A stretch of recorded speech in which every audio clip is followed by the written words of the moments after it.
Hello everyone, this printer is Canon PIXMA TR4755I. I'm going to show you how to replace the ink cartridges. This printer is using ink 575 and 576. To replace the ink, what you need to do is first of all remove the paper from the paper gasket, open the cover. The ink cartridges will position itself to the center. So once you open the cover, then you wait for the ink to position on the center. Then the next thing to do is you need to put one of your finger on top to pull down the holder. Do the same thing on the left. Then remove the ink cartridges.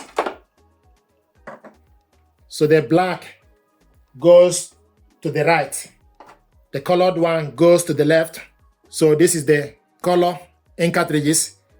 Then you go in to the left. Once you go in, then pull up the ink cartridges holder, pull it up, and it's in. Then do the same thing to the right one, go in, the black, then pull up. Make sure that the ink cartridges are set up correctly. Then close the cover. It will show you processing. Now it's gone back to copy. Now the next thing to do is for you to reload the paper. So put the paper back.